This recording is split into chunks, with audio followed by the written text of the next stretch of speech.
Di tengah makan malam keluarga yang biasa di rumah sederhana mereka di pinggiran Jakarta, Andi tiba-tiba berdiri dengan tangan gemetar dan berkata dengan suara bergetar, "Ayah, Ibu, aku ini Gai." Kata-kata itu seperti petir menyambar ruangan kecil yang penuh aroma rendang dan sayur asam, membuat sendok ayahnya jatuh berdebam ke piring dan wajah ibunya memucat seketika. Hanya dalam hitungan detik, suasana hangat berubah menjadi keheningan yang menusuk, dan sejak malam itu, hanya Budi, saudara kembarnya yang lurus, yang masih disebut anak kami oleh orang tua mereka. Andi merasa dunia runtuh di bawah kakinya. Ia melihat ayahnya, Pak Hadi, seorang pegawai negeri yang selalu bangga dengan dua putra kembarnya yang identik, kini mengepalkan tangan hingga urat-urat di lehernya menonjol. "Kamu gila, Andi. Ini bukan rumah kami lagi kalau kamu bicara seperti itu," bentaknya, suaranya menggema di dinding berpola batik. Ibu Bu Siti hanya bisa menangis sambil memegang dada, matanya penuh kecewaan yang tak terucapkan. Budi yang duduk tepat di sebelahnya, membeku dengan garpu masih di tangan.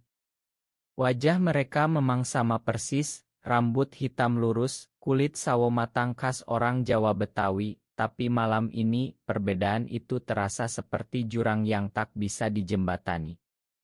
Andi berusaha menjelaskan, suaranya pecah, "Aku sudah lama merasa berbeda, sejak SMA aku berusaha sembunyikan, tapi aku tidak bisa bohong lagi." Tapi ayahnya hanya menggeleng keras, "Kamu bawa malu ke keluarga ini. Tetangga, saudara, masjid, apa kata mereka nanti?" Andi mundur selangkah, dadanya sesak. Ia ingat bagaimana dulu ia dan Budi selalu bersama, bermain bola di lapangan kecil depan rumah, saling melindungi saat ayah marah karena nilai sekolah jelek. Kini Budi hanya diam, matanya menghindari tatapan Andi.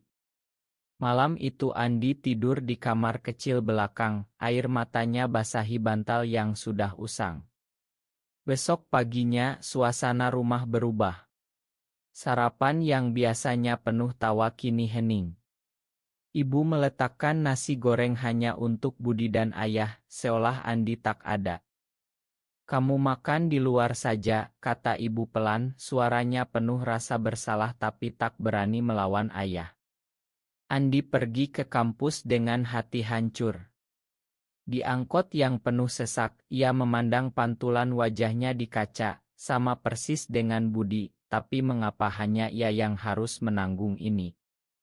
Di kampus Universitas Indonesia, Andi duduk di bangku taman sendirian, memikirkan masa kecil mereka di kampung halaman nenek di Bogor. Dulu ia sering merasa aneh saat melihat teman-teman cowok lain, tapi ia selalu menekan perasaan itu demi keluarga. Kini semuanya terbuka, dan konsekuensinya datang begitu cepat. Sore harinya Budi datang ke kamarnya diam-diam. "Kamu serius?" ditanya Budi pelan, duduk di tepi tempat tidur. Andi mengangguk, "Aku capek pura-pura, Bud. Kamu tidak tahu rasanya hidup dengan rahasia ini setiap hari." Budi menghela napas panjang, "Ayah bilang kalau kamu tidak berubah, kamu bukan bagian keluarga lagi. Aku tidak tahu harus bagaimana." Andi merasa ada yang robek di dada. Saudaranya yang selalu jadi bayangan dirinya kini menjadi satu-satunya yang masih diterima. Malam berikutnya, makan malam lagi hening. Ayah tidak bicara padanya sama sekali, hanya pada Budi tentang rencana kuliah pasca sarjana. Andi makan dengan cepat lalu pergi ke kamar, hatinya semakin dingin. Ia tahu ini baru permulaan. Tekanan di dada semakin berat, tapi ia berjanji pada diri sendiri ia tidak akan mundur lagi. Hari-hari berikutnya berlalu seperti kabut. Andi menghindari rumah sebisa mungkin, belajar di perpustakaan sampai larut. Teman-temannya mulai bertanya mengapa ia murung, tapi ia tak berani cerita. Hanya Budi yang kadang mengirim pesan, "Pulanglah, ibu khawatir." Tapi Andi tahu khawatir itu bukan untuknya, melainkan untuk nama baik keluarga. Suatu malam, hujan deras mengguyur Jakarta. Andi berdiri di teras kampus, air mata bercampur air hujan. Ia menelepon Budi, kenapa hanya kamu yang mereka pilih, Bud? Kita lahir sama. Budi diam lama di ujung sana, aku tidak tahu, Di. Aku juga bingung. Percakapan itu membuat Andi semakin sadar, perjuangannya baru saja dimulai, dan ia harus menghadapinya sendirian. Pagi berikutnya Andi memutuskan untuk tidak pulang. Ia mengemasi baju-baju ke dalam ransel kecil dan naik angkot ke kos murah di daerah Depok dekat kampus. Pemilik kos, Mbak Rina, seorang janda parubaya, hanya bertanya nama dan pekerjaan tanpa banyak curiga. Kamar kecil berukuran 3 kali 4 meter itu menjadi tempat perlindungan pertamanya. Dindingnya kuning pudar, kasur tipis, tapi setidaknya di sini tidak ada tapan kecewa dari orang tua. Andi duduk di tepi kasur, memandang Oto lama di ponsel, Oto dirinya dan Budi saat wisudasma, senyum mereka sama lebar. Kenapa harus begini, gumamnya? Di kampus, kehidupan berlanjut seperti biasa, tapi bagi Andi semuanya terasa berbeda. Saat kuliah mata kuliah psikologi, dosen membahas identitas diri, Andi merasa setiap kata ditujukan padanya. Teman sekelasnya, seorang cowok bernama Dika, pernah bercanda tentang teman gay di akultas lain, orang kayak gitu nggak normal, ya. Andi hanya tersenyum kaku, hatinya terasa ditusuk. Tekanan sosial di Jakarta memang tak terlihat, tapi selalu ada. Di kantin, ia mendengar bisik-bisik tentang anak muda aman sekarang suka yang aneh-aneh. Andi semakin menarik diri. Ia belajar sendirian, makan sendirian. Suatu hari di perpustakaan, ia bertemu Rian, mahasiswa seni tahun akhir yang ramah dan selalu tersenyum. Rian duduk di sebelahnya tanpa diundang, kamu kelihatan butuh teman, bro. Mereka ngobrol ringan tentang tugas, tapi Andi merasa nyaman untuk pertama kalinya. Rian tidak menekan, hanya mendengar. Malam itu di kos, Andi menangis lagi, tapi kali ini ada sedikit harapan. Budi menelepon, ibu nangis setiap malam, Di. Ayah bilang kalau kamu pulang dan minta maaf, mungkin masih bisa diperbaiki. Andi tertawa pahit, minta maaf atas apa? Atas diri aku sendiri. Percakapan itu berakhir dengan Budi menghela napas, aku coba bicara sama ayah lagi. Tapi Andi tahu, ayahnya keras kepala seperti batu karang di pantai Ancol. Hari-hari berlalu, Andi mulai bekerja paruh waktu di kai dekat kampus sebagai barista. Di sana ia bertemu banyak orang, tapi juga mendengar lelucon kasar tentang Suatu sore, seorang pelanggan mabuk berkata keras, anak muda sekarang pada rusak, gay sana gay sini.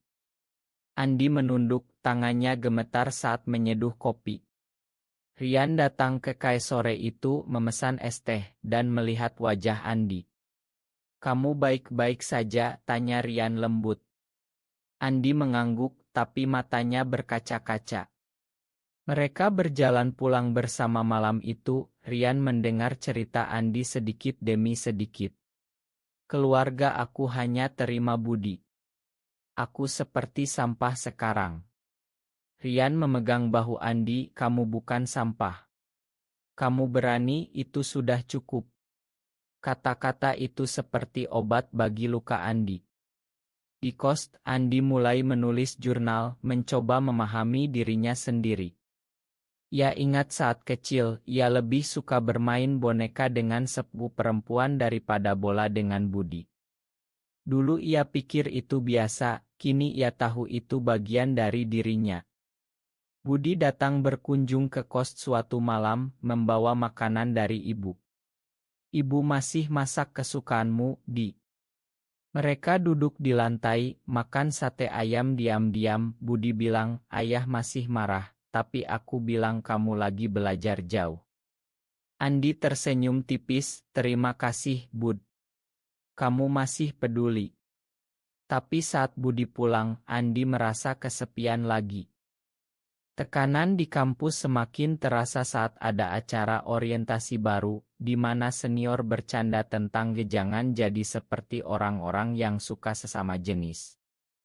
Andi pulang dengan hati berat. Rian mengajaknya ke acara seni kampus, di sana kamu bisa rileks. Di sana Andi melihat dunia baru, orang-orang yang bebas berekspresi. Untuk pertama kalinya ia merasa tidak sendirian sepenuhnya. Tapi malam itu, saat pulang, pesan dari ayah masuk, kalau kamu tidak berubah, jangan pernah pulang lagi.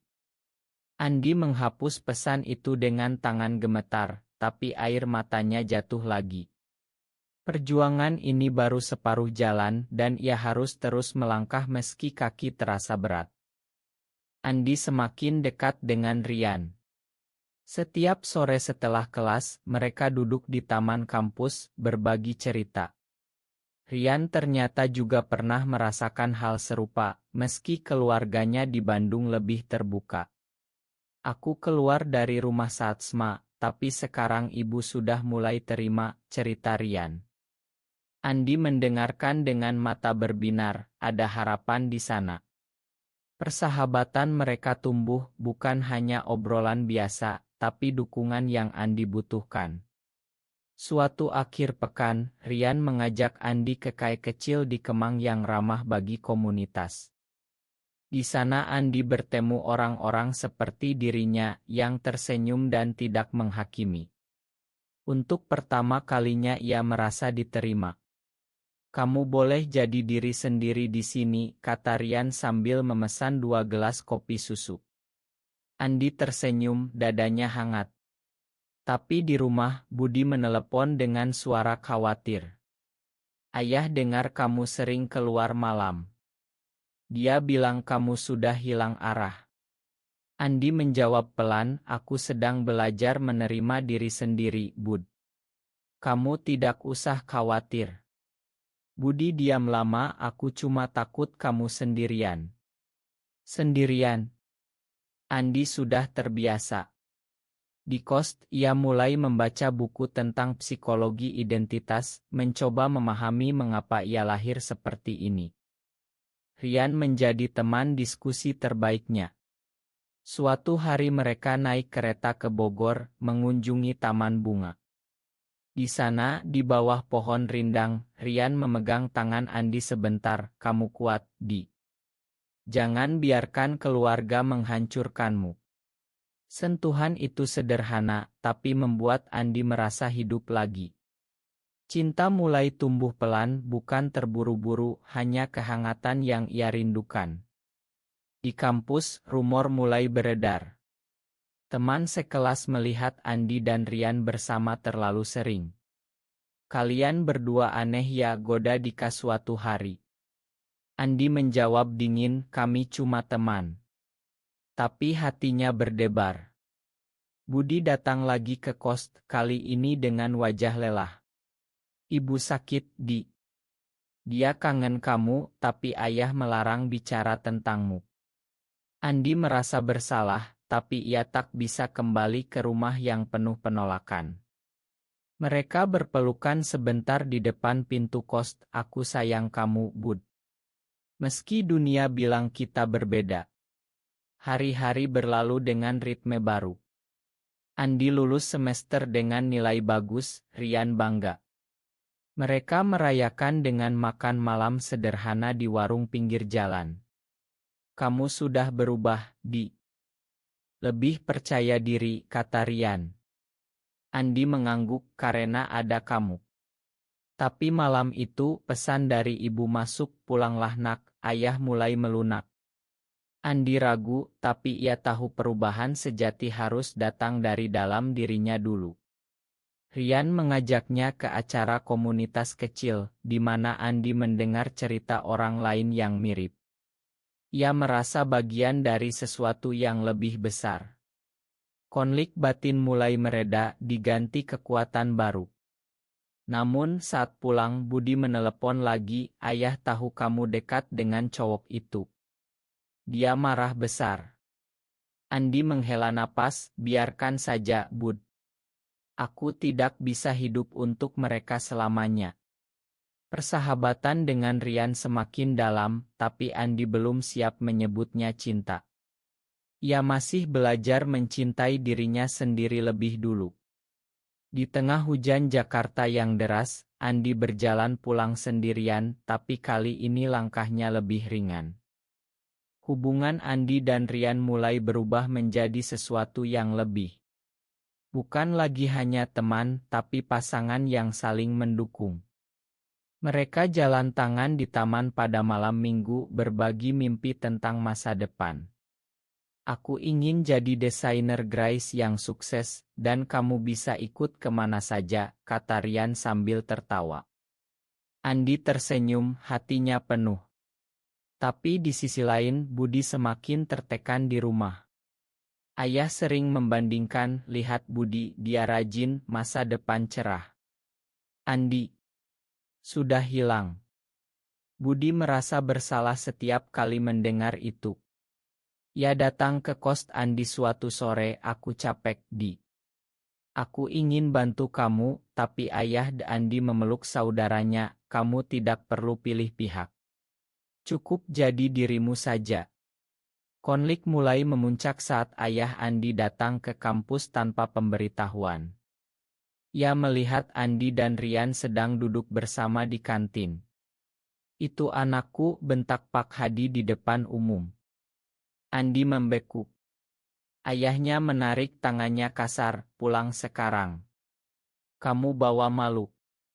Rian berdiri membela, Pak Andi sudah dewasa. Tapi ayahnya hanya melotot, kamu yang rusak anak saya. Kejadian itu membuat Andi kehilangan pekerjaan paruh waktu karena gosip menyebar cepat. Ia duduk di kos, menangis di pangkuan Rian. Aku sudah coba, Ri. Kenapa mereka tidak bisa terima? Rian mengusap rambutnya, kita hadapi bersama. Budi menelepon malam itu, suaranya pecah, aku bertengkar sama ayah karena kamu.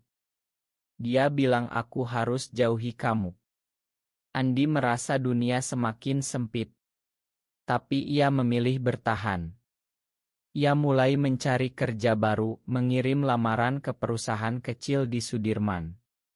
Wawancara berjalan baik, tapi saat mereka tanya tentang keluarga, Andi hanya tersenyum.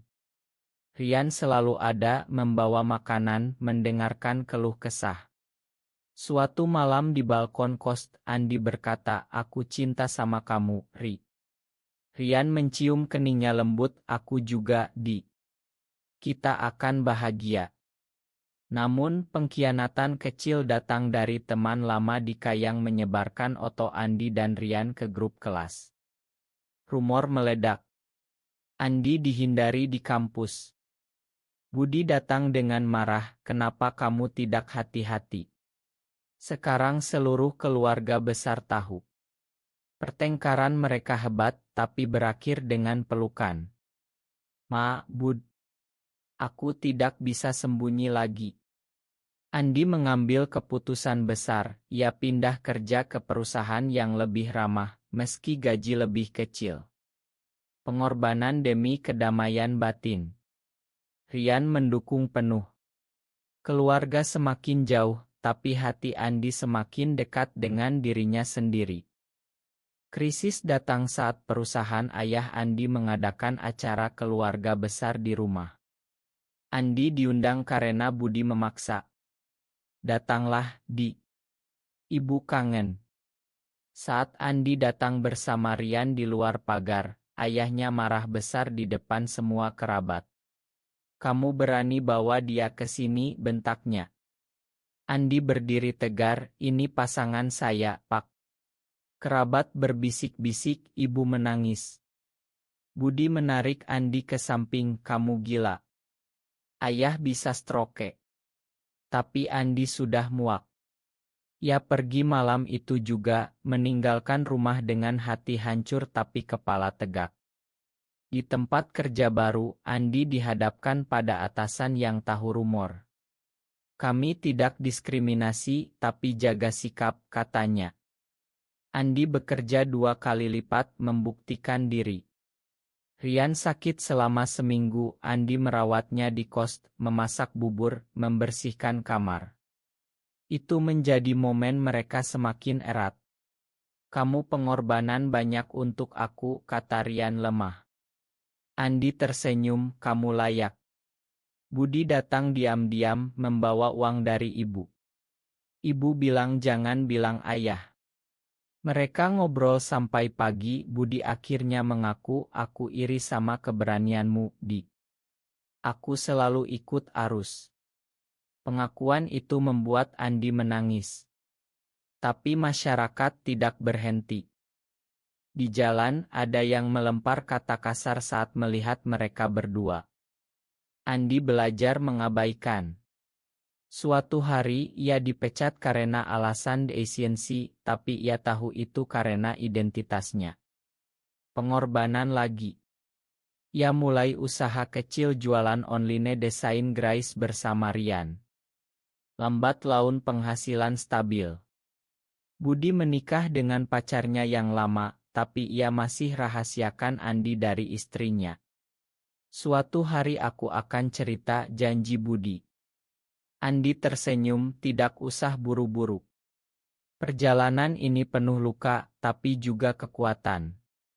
Andi semakin dewasa, tidak lagi mencari persetujuan keluarga.